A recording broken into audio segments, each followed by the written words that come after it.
Hey, what are you doing? Oh, I'm just reading and trying to relax. How nice. That must be so nice for you. Or at least I was. Yeah. So have you seen the house downstairs and like in here? I'm aware.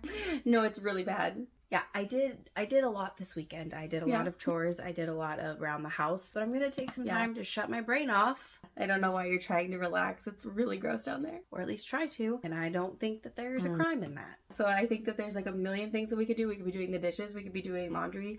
Where's your child? My son is fine. He is in his own separate area doing his own thing. That seems a little bit neglectful. I mean, you're supposed to basically spend every waking hour of your life with your child, right? Like that's what you're supposed to do. That's what makes you a good parent. Right now it feels like you're being kind of like a bad parent. That does not make me a bad mom. Oh, but that kind of does make you a bad mom though. Like, gotta be honest.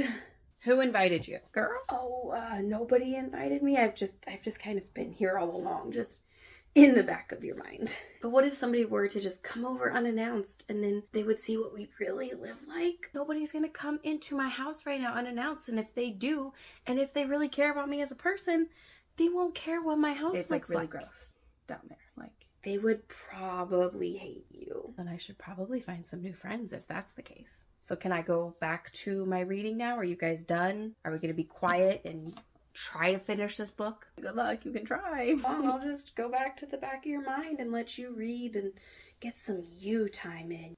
Okay, but listen, there's so many things that you could be doing downstairs right now. Like there's 100 things on your to-do list. Why are you not doing them? Oh my God, you know what? We're done. We're done. Oh,